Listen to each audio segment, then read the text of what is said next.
Hello viewers, நம்ம இப்போ beans பருப்பு உசிலி பண்ண போகிறோங்க. அதுக்கு ஒரு கடாய் எடுத்துக்கோங்க. கொஞ்சம் தண்ணி வச்சுட்டு பீன்ஸை நல்லா பொடி பொடியாக கட் பண்ணி அந்த தண்ணியில் போட்டு ஒரு அரை வேக்காடு வேக வச்சு எடுத்துக்கணுங்க. கடலைப்பருப்பை ஒரு 2 மணி நேரம் ஊற வச்சுட்டு அது கூட மிளகா வத்தல் போட்டு நம்ம ஒரு சுற்றி எடுத்துக்கணும். ஊற வச்சாலே போதுங்க.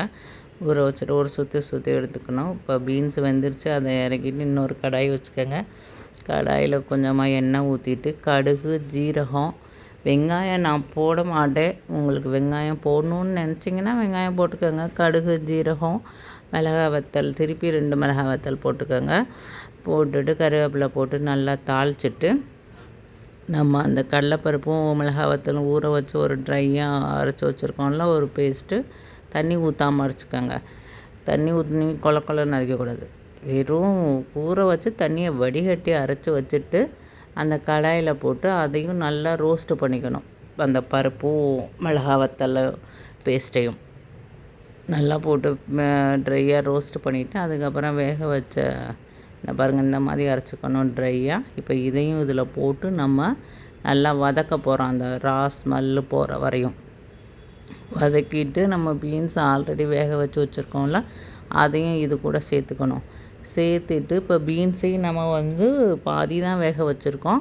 ரெண்டாவது இந்த கடலைப்பருப்பை ஊற தான் வச்சுருக்கோம். அப்புறம் இது ரெண்டும் வேகிறதுக்கு கொஞ்சமாக தண்ணி ஊற்றி இது ரெண்டையும் நல்லா மிக்ஸ் பண்ணிவிட்டு உப்பு, மஞ்சள்தூள் போட்டுட்டு அவ்வளோதான். 2 மிளகா வத்தல் ஃபஸ்ட்டு அரைக்க போட்டிருக்கோம். தாளிக்கிறதுக்கு 2 மிளகா வத்தல் போட்டிருக்கோம். அவ்வளோதான் உரப்பு இதுக்கு.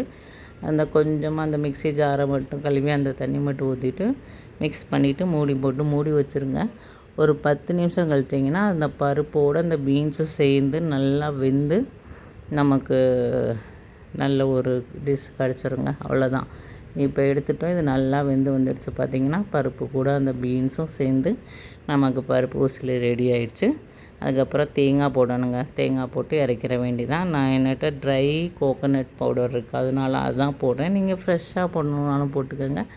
அதை மட்டும் போட்டு நல்லா கிளறி எடுத்துக்கணுங்க. எடுத்துட்டிங்கன்னா நமக்கு டேஸ்ட்டான பீன்ஸ் பருப்பு உசிலி ரெடி ஆயிரும். நீங்களும் இந்த மாதிரி ட்ரை பண்ணி பாருங்கள். என்னோடய சேனல் பிடிச்சிருந்தா லைக் பண்ணுங்கள், ஷேர் பண்ணுங்கள், சப்ஸ்கிரைப் பண்ணுங்க. இதில்